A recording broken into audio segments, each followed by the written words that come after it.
29 मई 1964 भारत और दुनिया के सभी बड़े अखबारों पर एक ही हेडलाइन थी, हु आफ्टर नेहरू। कांग्रेस के अंदर खाने भी यही सवाल गूंज रहा था, क्योंकि ठीक 2 दिन पहले यानी कि 27 मई को हार्ट अटैक के कारण भारत के पहले प्रधानमंत्री जवाहरलाल नेहरू दुनिया को अलविदा कह गए थे।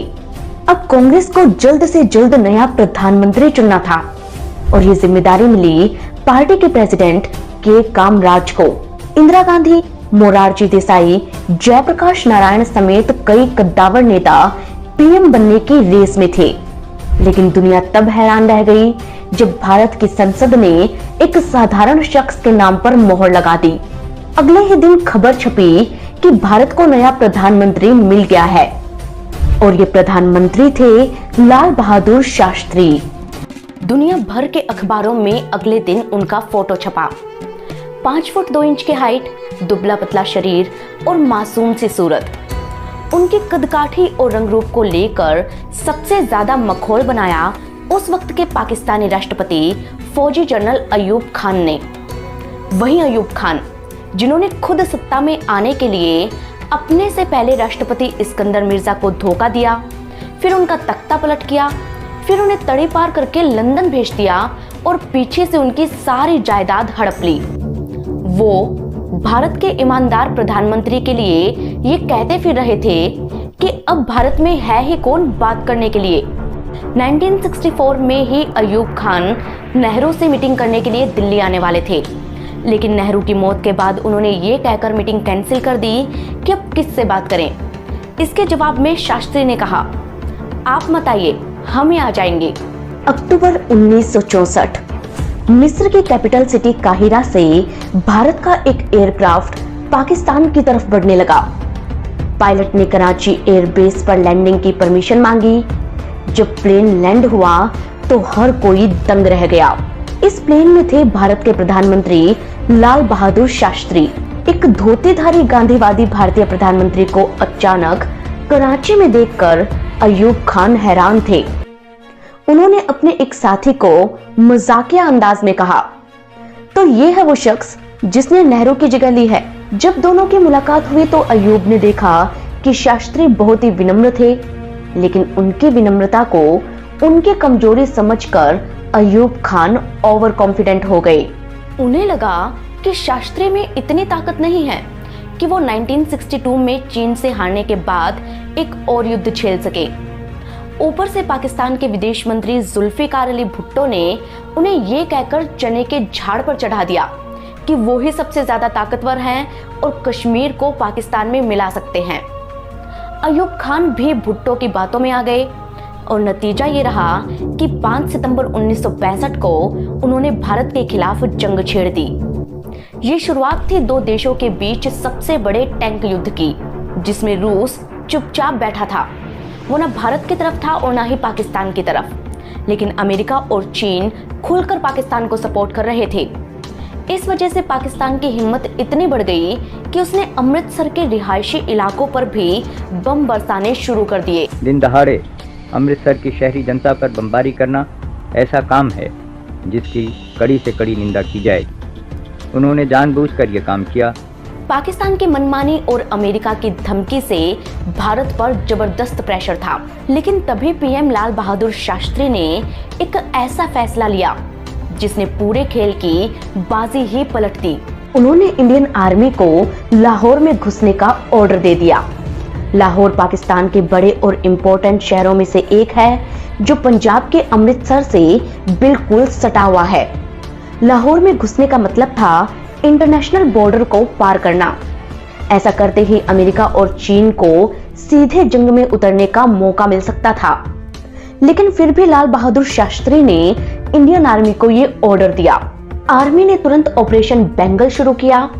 पहले ये तय हुआ कि हमला 7 सितंबर को सुबह 4 बजे किया जाएगा, लेकिन वेस्टर्न डिवीजन के commander in chief lieutenant general Harbaksh Singh ने 24 घंटे पहले यानी कि 6 सितंबर को आगे बढ़ने का फैसला किया। ऑपरेशन से ठीक पहले वो शिमला में एक फंक्शन अटेंड करने पहुंचे, मानो कि कुछ हुआ ही ना हो, लेकिन फंक्शन खत्म होते ही उनके हेलीकॉप्टर बॉर्डर पर पहुंच गए। अमृतसर में कर्फ्यू लगा दिया गया और इंडियन आर्मी 4 जगहों से पाकिस्तान में जा घुसी। कुछ ही घंटों में भसीन, दोगाइच और वागरियान पर कब्जा करते हुए हमारी सेना लाहौर तक जा पहुंची। लाहौर बॉर्डर पर ये आर्मी टैंक्स रुक गए क्योंकि इन्हें रोकने के लिए पाकिस्तान की आर्मी वहां थी ही नहीं। लगा कि ये पाकिस्तान की कोई स्ट्रेटजी है, लेकिन हकीकत तो ये थी कि पाकिस्तान को इस बात की भनक ही नहीं थी। खुद अयूब खान को बीबीसी की न्यूज से इसका पता चला। उन्हें यकीन ही नहीं हो रहा था कि अमेरिका की धमकी के बावजूद भारत ने इंटरनेशनल बॉर्डर क्रॉस करने की हिम्मत दिखा दी है। उन्होंने तो सारे फोर्स को कश्मीर में लगा रखा था। ऐसे में भारत को रोकने वाला कोई था ही नहीं। करीब 18 घंटे बाद पाकिस्तान की आर्मी लाहौर बॉर्डर पर पहुंची, लेकिन तब तक बहुत देर हो चुकी थी। लाहौर को हाथ से निकलता देख पाकिस्तान चारों खाने चित्त हो गया। अगले ही रोज लाल बहादुर शास्त्री ने एक भाषण दिया जो उस वक्त बहुत वायरल हुआ था। अयूब साहब कहते रहे कि हमें क्या, हम तो अपने टैंकों को लेकर आगे बढ़ेंगे, सैकड़ों टैंकों के साथ, और टहलते हुए दिल्ली पहुंच जाएंगे। तो इस तरह से टहलते हुए, घूमते हुए दिल्ली में आने का उनका इरादा था। और जब ये इरादा हो तो कुछ अगर हम भी थोड़ी तरफ लाहौर की तरफ टहल कर चले गए तो मैं समझता हूँ कि मैंने या हम लोगों ने कोई गलत बात तो ऐसी नहीं की। लाल बहादुर शास्त्री के फैसले की हर तरफ तारीफ हो रही थी। उन्होंने ये साफ कर दिया कि उन्हें हल्के में लेने की गलती बिल्कुल ना की जाए। शास्त्री की इसी निडरता और ईमानदारी के नेहरू भी मुरीद हुआ करते थे। तभी तो आखिरी दिनों में उन्होंने अपना सारा कामकाज शास्त्री के हवाले कर दिया था। हालांकि नेहरू की इच्छा थी कि उनके जाने के बाद प्रधानमंत्री इंदिरा ही बने, लेकिन बन गए शास्त्री। पीएम बनना हो, 1965 की जंग हो या ताशकंद समिट, शास्त्री की ईमानदारी, उनकी बोल्डनेस और उनकी दरिया दिली से जुड़ी हजारों कहानियां इतिहास के पन्नों में दफन हैं। मगर अफसोस कि हमें इस बारे में पता ही नहीं है। भारत का वो बहादुर लाल, जिसकी बहादुरी से डरकर पाकिस्तान की मस्जिदों को बचाने के लिए हूरों तक को आना पड़ा, उनकी कहानी जानने के लिए हमें गंगा किनारे चलना होगा। देश की राजधानी दिल्ली से करीब 900 किलोमीटर दूर उत्तर प्रदेश में गंगा किनारे बसा है मुगल सराय जंक्शन। 2 अक्टूबर 1904 को यहाँ मुंशी शारदा प्रसाद श्रीवास्तव और रामदुलारी श्रीवास्तव के घर एक बेटा पैदा हुआ। नाम रखा गया लाल बहादुर श्रीवास्तव। लाल बहादुर को बचपन में प्यार से सब नन्हे कहकर बुलाते थे। वो बचपन से ही बहुत सीधे साधे, ईमानदार और पढ़ाई में काफी होशियार थे। माता पिता चाहते थे कि बेटा पढ़ लिख कर एक बड़ा आदमी बने, लेकिन कम उम्र में ही पिता का देहांत होने के कारण उन्हें मां के साथ अपने नाना हजारी लाल के यहाँ मिर्जापुर आना पड़ा। कुछ सालों बाद नाना भी गुजर गए। मां के पास ज्यादा पैसे नहीं थे तो उन्होंने कर्ज लेकर बेटे को पढ़ाया। इसीलिए वो भी मन लगाकर पढ़ते थे। घर और स्कूल के बीच गंगा नदी पड़ती थी। नाव का खर्च बचाने के लिए लाल बहादुर सिर पर बस्ता और कपड़े रखकर गंगा पार किया करते थे। पढ़ने में होशियार होने के कारण उन्हें 3 रुपए की स्कॉलरशिप भी मिलती थी। स्कूल की पढ़ाई पूरी करने के बाद उन्होंने काशी विद्यापीठ से संस्कृत में ग्रेजुएशन किया। उस दौर में संस्कृत के ग्रेजुएट को शास्त्री कहते थे और इस तरह लाल बहादुर बन गए लाल बहादुर शास्त्री। उस दौर में आजादी के लिए भारत भर में आंदोलन हो रहे थे। शास्त्री ने कॉलेज के वक्त से ही इन आंदोलनों में बढ़ चढ़कर हिस्सा लेना शुरू कर दिया। वो 9 बार जेल गए। उन्होंने लोगों को मरो नहीं मारो का नारा दिया। इंडियन फ्रीडम मूवमेंट के दौरान ही उनकी मुलाकात नेहरू से हुई और दोनों अच्छे दोस्त बन गए। आजादी के बाद 1953 में पहली बार वो नेहरू कैबिनेट में रेल मंत्री बने। कहते हैं कि जब वो रेल मंत्री बने तब एक बड़ा ही मजेदार वाकया हुआ यूं कि वो एक फंक्शन में गए। जब वो स्टेज पर पहुंचे तो देखा कि एक शख्स उन्हें देखकर भीड़ में छिपने की कोशिश कर रहा था। उन्हें चेहरा जाना पहचाना लगा तो याद आया कि ये तो वही देवीलाल थे। जब शास्त्री हरीश चंद्र इंटर कॉलेज में हाई स्कूल की पढ़ाई किया करते थे तब देवीलाल वहां के पियोन थे। एक दिन लैब में शास्त्री कुछ एक्सपेरिमेंट कर रहे थे तभी उनके हाथ से बीकर टूट गया। दूर खड़ा देवीलाल ये सब देख रहा था। उसने शास्त्री के गाल पर एक जोरदार थप्पड़ मारा और उन्हें लैब से बाहर निकाल दिया। आज उन्हीं को रेल मंत्री देख देवीलाल के पसीने छूट गए। कोई और होता तो बदला ले सकता था, लेकिन शास्त्री ने उसे स्टेज पर बुलाकर गले लगा लिया। ये देख देवीलाल को अपने किए पर बहुत पछतावा हुआ। पॉलिटिकल करियर का उनका ग्राफ तब ऊपर चढ़ा जब 1961 में वो भारत के होम मिनिस्टर बने, लेकिन 1963 में के कामराज योजना के तहत उन्हें फिर से रिजाइन करना पड़ा। अब शास्त्री सिर्फ सांसद थे। तब एक दिन जर्नलिस्ट कुलदीप नैयर उनके घर पहुंचे। उन्होंने देखा कि ड्राइंग रूम को छोड़कर हर जगह अंधेरा था और शास्त्री अकेले बैठकर अखबार पढ़ रहे थे। नैयर ने उनसे पूछा कि बाहर बत्ती क्यों नहीं जल रही। तब शास्त्री बोले, अब से मुझे इस घर का बिजली का बिल अपनी जेब से देना पड़ेगा, इसलिए मैं हर जगह बत्ती जलाना बर्दाश्त नहीं कर सकता। उस वक्त सांसदों की सैलरी सिर्फ 500 रुपए महीना होती थी। नैयर अपनी ऑटोबायोग्राफी में लिखते हैं कि इतने कम पैसों में शास्त्री के लिए परिवार का खर्चा चलाना मुश्किल हो रहा था। मैंने उन्हें अखबारों में लिखने के लिए मना लिया था। उनके लेख द हिंदू, अमृत बाजार पत्रिका, हिंदुस्तान टाइम्स और टाइम्स ऑफ इंडिया में छपने लगे। मैं हर लेख पर उन्हें 500 रुपए देता था। इस तरह से उनकी 2000 रुपए की एक्स्ट्रा इनकम होने लगी। सब जानते हैं कि राजनीति में आने के कुछ सालों बाद ही हर छोटे मोटे नेता के पास भी करोड़ों रुपए की प्रॉपर्टी आ जाती है।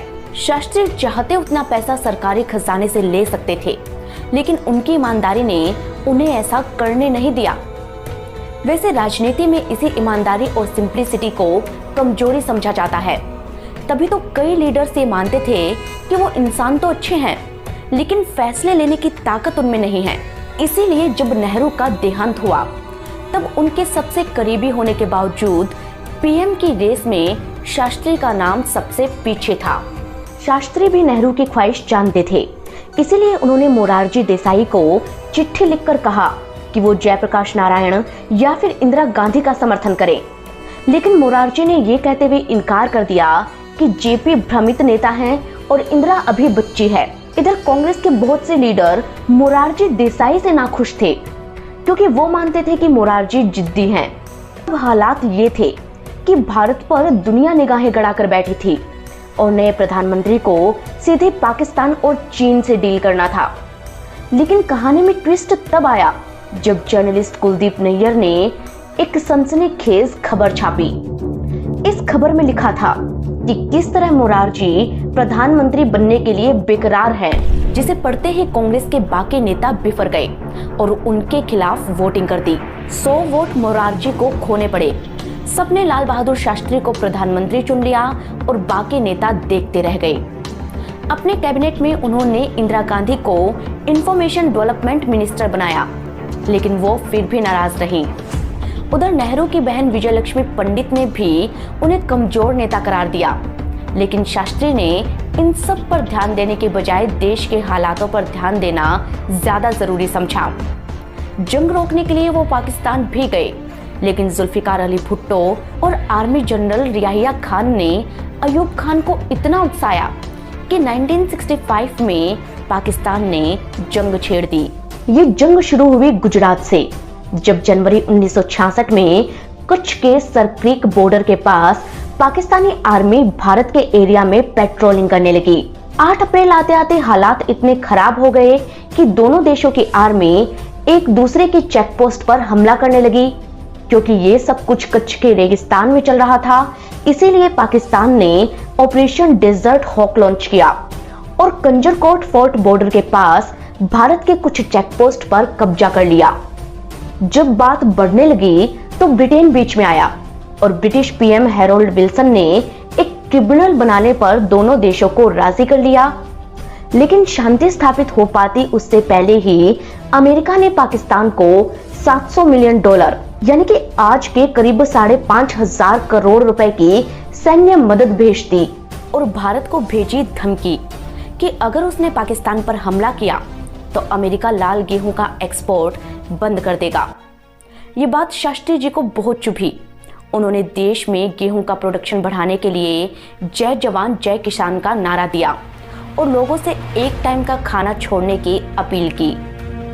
उनके एक इशारे पर पूरे भारत की जनता ने एक वक्त का खाना छोड़ दिया। इधर जब ऑपरेशन डेजर्ट हॉक फेल हो गया तो पाकिस्तान ने ऑपरेशन जिब्राल्टर शुरू किया। स्पेन के पास जिब्राल्टर नाम का एक छोटा सा आइलैंड है।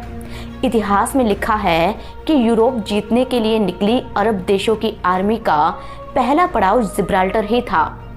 यहीं से आगे बढ़ते हुए उन्होंने स्पेन को जीता था। पाकिस्तान को लगा कि वो भी भारत की जिब्राल्टर यानी कि कश्मीर पर कब्जा कर लेगा। उसने 33,000 फौजियों को कश्मीर में घुसा दिया। ये सब कश्मीरी कपड़ों में थे और इनका इरादा था कश्मीर के आम लोगों को भड़काकर भारत के खिलाफ विद्रोह करना। 5 अगस्त 1965 गुलमर्ग के करीब भेड़े चरा रहे मोहम्मद दीन के पास अचानक हरी सलवार कमीज पहने 2 अजनबी आए और 400 रुपए देकर पूछा कि क्या इस इलाके में भारतीय सेना की कोई चौकी है। उसी समय जम्मू के मेडर इलाके के वजीर मोहम्मद से भी कुछ लोगों ने ऐसा ही सवाल किया। इन दोनों को शक हुआ तो तुरंत इंडियन आर्मी को खबर दी। इंडियन आर्मी अलर्ट मोड पर आ गई और पाकिस्तान के सैनिकों की धरपकड़ शुरू कर दी। खुद आर्मी जनरल हरबख्श सिंह ने यह माना कि पाकिस्तान का ये प्लान बहुत सॉलिड था, लेकिन चूक ये हुई कि उनकी तैयारी पक्की नहीं थी, क्योंकि घुसपैठ करने आए कमांडर्स को ना तो कश्मीरी आती थी और ना ही उन्हें यहाँ की सर्दी का अंदाजा था। वो दुकान पर कुछ खरीदने जाते तो आसानी से पहचाने जाते। नतीजा ये हुआ कि कश्मीर के लोग उन्हें देखते ही पीटने लगते और पकड़कर आर्मी के हवाले कर देते। पाकिस्तान के कई सैनिक सर्दी से मर गए और कुछ के पास लड़ाई का कोई मोटिवेशन ही नहीं बचा। ऊपर से इंडियन आर्मी ने घर घर जाकर तलाशी ली और इनकी धरपकड़ करनी शुरू कर दी। उन्होंने इनके इंटरव्यू को आकाशवाणी पर चलवाकर दुनिया के सामने पाकिस्तान की पोल खोल दी और इस तरह से ऑपरेशन जिब्राल्टर फेल हो गया। तब पाकिस्तान ने ऑपरेशन ग्रैंड स्लैम शुरू किया। 1 सितंबर 1965 शाम के 4 बजे दिल्ली के साउथ ब्लॉक के कमरा नंबर 108 में हलचल थी। तब के रक्षा मंत्री यशवंत राव चौहान भी यहीं रहते थे। वे अपने ऑफिस में काम कर रहे थे। तभी सेना प्रमुख चौधरी और एयर चीफ अर्जन सिंह वहां दाखिल हुए। यहाँ डिफेंस सेक्रेटरी पहले से मौजूद थे और ये लोग कहने लगे कि युद्ध शुरू हो चुका है। अभी रिपोर्ट आई है कि छंब सेक्टर में पाकिस्तान की आर्मी भारत की ओर बढ़ रही है। उन्होंने चौहान से कहा, हमें जवाब देना होगा, देर की तो रात हो जाएगी। हमारी सेना रात में लड़ने के लिए तैयार नहीं है। सेना जम्मू में है और उसे बॉर्डर तक लाने के लिए वक्त लगेगा। अर्जन सिंह बोले, एयर ऑपरेशन। चौहान ने पूछा, आपको एयर ऑपरेशन पर कॉन्फिडेंस है? अर्जन सिंह ने कहा, एयरफोर्स इसीलिए है, आप ऑर्डर दें तो हम तैयार हैं। चौहान ने पूछा कि कितनी देर लगेगी। इस पर अर्जन सिंह का जवाब आया, 5 मिनट में आदेश चाहिए। इसके बाद चौहान प्रधानमंत्री शास्त्री से मिलने पहुंचे, लेकिन वे उस वक्त पार्लियामेंट में थे। वो फौरन लौटे और अर्जन सिंह से कहा, मैं एयरफोर्स को छंब सेक्टर में अटैक करने का आदेश देता हूं। डिफेंस सेक्रेटरी पीवीआर राव ने उनका ओरल ऑर्डर रिकॉर्ड किया और ठीक 1 घंटे बाद यानी कि 5:45 पर पठानकोट एयरबेस से भारत के 8 वैम्पायर विमानों ने उड़ान भरी। यहीं से भारत और पाकिस्तान के बीच 1965 की जंग का ऑफिशियल अनाउंसमेंट शुरू होता है। पाकिस्तान के ऑपरेशन ग्रैंड स्लैम का यह मकसद था कि अखनूर पर कब्जा करके भारत को पुंछ और राजौरी से काट देना है, लेकिन भारतीय एयरफोर्स ने उनकी इस चाल को नाकाम कर दिया। उस रोज रात 12 बजे तक शास्त्री पीएमओ में ही थे। वो दफ्तर के कमरे में तेजी से चलते हुए कुछ सोच रहे थे।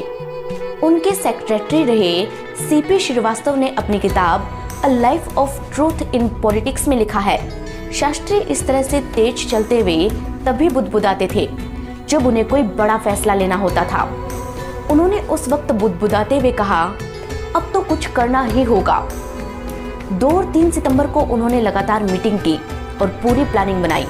ये तय हुआ कि अखनूर बचाने के लिए भारत नया मोर्चा खोलेगा और ये मोर्चा खोला गया लाहौर की तरफ से। लाहौर से कुछ किलोमीटर दूर ही डोगराई है, जो पाकिस्तान के लिए एक बहुत जरूरी स्ट्रेटेजिक पॉइंट है। यहाँ पर जीटी ट्रंक रोड है जो दिल्ली अमृतसर से होते हुए लाहौर तक जाती है। डोगराई में जीटी ट्रंक रोड के बीच इच्छोगिल नहर है। लाहौर जाने वाले रास्ते को ब्लॉक करवाने के लिए इसे 1950 में पाक आर्मी ने बनवाया था और इसी डोगराई पर दोनों देशों की आर्मी का आमना सामना होना था। कहते हैं कि पाकिस्तान ने यहाँ हर कदम पर 8 मशीन गन फिट कर रखी थी, जिससे इंडियन आर्मी पर अंधाधुंध गोलियां बरस रही थीं। लेकिन फिर भी भारत की जाट कमांड के सैनिक बहुत ही हिम्मत से आगे बढ़ते जा रहे थे। उन्हें ऑर्डर मिले थे कि जिंदा या मुर्दा डोगराई में ही मिलना। इधर प्रधानमंत्री लाल बहादुर शास्त्री हर दिन देश की जनता को खुद युद्ध के हालातों के बारे में जानकारी देते, लेकिन अय्यूब खान के पास तो कहने के लिए कुछ बचा ही नहीं था। इसलिए वो अपनी आवाम को ही धोखा देने लगे। पाकिस्तान के अखबारों में झूठी खबरें छपवाई जाने लगी। कभी छापा गया कि उनके सैनिक 303 जैसी मामूली सी राइफल से इंडियन एयरफोर्स के फाइटर प्लेन्स को तबाह कर रहे हैं, तो कभी कहा गया कि हरे कपड़े पहने फरिश्ते आकर उन बमों का रुख मोड़ देते हैं जो मस्जिद पर गिरने वाले होते हैं। खुद राष्ट्रपति अय्यूब खान मीडिया में ये कहते दिखे कि भारत के पास शैतानी ताकतें हैं, तो वही झूठी बहादुरी दिखाने के लिए ये खबर भी छापी गई कि पाकिस्तान के सैनिक अपने शरीर पर बारूद लगाकर भारतीय टैंकों को उड़ा रहे हैं। जनता को बेवकूफ बनाने की हर कोशिश की पाकिस्तान ने, लेकिन हकीकत में वो जंग हार रहे थे। अमेरिका और चीन युद्ध में एंट्री ना करें, इसलिए भारत यूएन के शांति प्रस्ताव को मानने के लिए तैयार था, मगर पाकिस्तान नाटक करता रहा कि उसे शांति की जरूरत नहीं है। लेकिन 22 सितंबर को जब हमारी जाट रेजिमेंट ने डोगराई जीत लिया, तब पाकिस्तान ने घुटने टेक दिए। दोनों देशों के बीच समझौता करवाने के लिए यूएन ने यूएसएसआर को मीडिएटर बनाया और ताशकंद में मीटिंग ऑर्गेनाइज की, जिसकी जिम्मेदारी मिली रूस के प्रधानमंत्री एलेक्सी कोसिगिन को।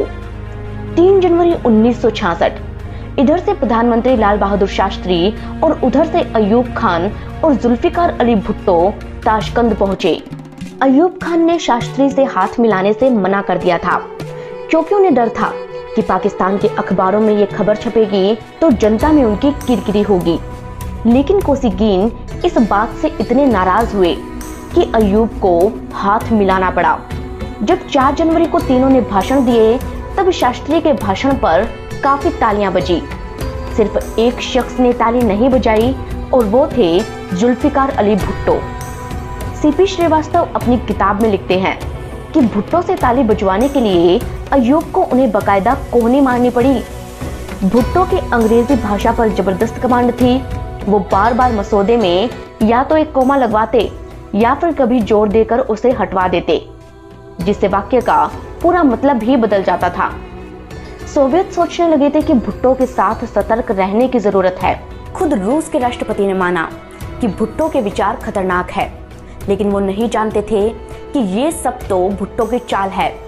दरअसल भुट्टो के मन में राष्ट्रपति बनने का ख्वाब पल रहा था।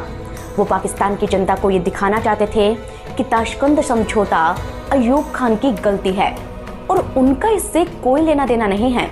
इधर पीस समिट में सबसे पहले बात शुरू हुई जीती हुई जमीन को वापस करने की। शास्त्री ने हाजी पीर देने से मना कर दिया, क्योंकि भारतीय सेना ने इसे बड़ी मुश्किल से जीता था और ये भारत के लिए काफी इम्पोर्टेंट था। लेकिन कोसिगिन ने उन्हें समझाया कि अगर भारत हाजी पीर से नहीं हटेगा तो पाकिस्तान छंब और दूसरे भारतीय इलाकों से नहीं हटेगा। भारत लाहौर और सियालकोट से नहीं हटेगा और ऐसे में शांति कहां से होगी। अगले दिन शास्त्री ने इस मुद्दे पर रक्षा मंत्री यशवंतराव चौहान से बात की। चौहान ने भी ये माना कि सिर्फ हाजी पीर के लिए ही जंग को वापस शुरू नहीं किया जा सकता। उधर अय्यूब चाहते थे कि लगे हाथ कश्मीर पर भी बात हो जाए, इसलिए उन्होंने शास्त्री से उर्दू में कहा, कश्मीर के मामले पर कुछ ऐसा कर दीजिए कि मैं भी अपने मुल्क में मुंह दिखाने के काबिल रहूं। शास्त्री ने बहुत ही विनम्रता लेकिन मजबूती से इसका जवाब दिया, सदर साहब, मैं बहुत माफी चाहता हूं, पर मैं इस मामले में आपकी कोई खिदमत नहीं कर सकता। कोसिगिन ने भी शास्त्री से कश्मीर पर कुछ बोलने के लिए कहा, लेकिन शास्त्री ने साफ इनकार कर दिया। आखिरकार अय्यूब को ही झुकना पड़ा। 11 जनवरी को समझौते पर सिग्नेचर हुए, लेकिन भारत की जनता, यहां तक कि खुद शास्त्री जी की पत्नी ललिता शास्त्री भी उनकी जमीन लौटाने के फैसले से नाराज थी, क्योंकि ये सब हकीकत से अनजान थे। उसी रात 9:45 पर शास्त्री अय्यूब से आखिरी बार मिले तो अय्यूब ने कहा खुदा हाफिज। शास्त्री ने कहा खुदा हाफिज, अच्छा ही हो गया। इस पर अय्यूब बोले खुदा अच्छा ही करेगा, लेकिन अच्छा हो न सका, क्योंकि उसी रात शास्त्री दुनिया को अलविदा कह गए। इस खबर से हर कोई अवाक रह गया। खुद कोसिगिन और अय्यूब ने उनके ताबूत को कंधा देकर उनका शव भारत पहुंचाया। ताशकंद में भारत, पाकिस्तान और यूएसएसआर के झंडे आधे झुके रहे। उनकी पूरी बॉडी नीली पड़ चुकी थी। उनकी मौत कब और कैसे हुई ये राज ही रह गया। और हमें मिली कहानियां जो बताती है कि कैसे मिनिस्टर रहते हुए उन्होंने ही लाठी चार्ज के बजाय प्रदर्शनकारियों पर वाटर जेट का यूज करना शुरू करवाया था ताकि कोई घायल ना हो। कैसे जब वो ट्रांसपोर्टेशन मिनिस्टर बने तब उन्होंने ही महिला कंडक्टरों को अपॉइंट किया था। वो नई पकवान खाने के बजाय साधारण रोटी सब्जी खाते थे, क्योंकि जनता के पास खाने के लिए खाना नहीं था। वो फटा कुर्ता पहन लेते ताकि गरीबों का दर्द समझ सके। ट्रेन की जनरल बोगियों में जिन्होंने पंखे लगवाए वही शास्त्री खुद बिना एसी के कोच में सफर करते थे। प्रधानमंत्री बनने के बाद भी उनके बच्चे तांगे में स्कूल जाया करते थे।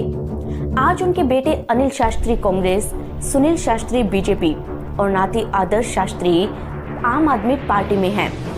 खुद पाकिस्तान के राष्ट्रपति अय्यूब खान कहा करते थे कि अगर शास्त्री जी जिंदा रहते तो कश्मीर समस्या का हल निकल सकता था, क्योंकि वो इसको लेकर खासे गंभीर थे। एक तरफ शास्त्री जी को मरणोपरांत भारत रत्न दिया गया, वहीं दूसरी तरफ 1965 की ये जंग अय्यूब खान के लिए एक नासूर साबित हुई।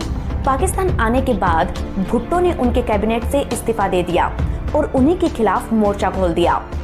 जनता के सामने वो विलेन बन गए और कुर्सी भी गंवानी पड़ी। बाद में जब कुलदीप नैयर ने उनका इंटरव्यू लिया तब उन्होंने खींचकर जवाब दिया कि वो भुट्टो की जंग थी, इसीलिए उनसे इस बारे में कोई सवाल ना किया जाए। 1965 की जंग के बाद पाकिस्तान में क्या कुछ हुआ, इसकी कहानी और भी दिलचस्प है। ये कहानी हम आपके लिए लेकर आएंगे अगर आप चाहेंगे तो। लेकिन तब तक आप हमें ये बताना ना भूलें कि आप हमें कहां से देख रहे हैं और हमारी ये रिपोर्ट आपको कैसी लगी। हम मिलेंगे आपको अगली कहानी के साथ। तब तक के लिए धन्यवाद।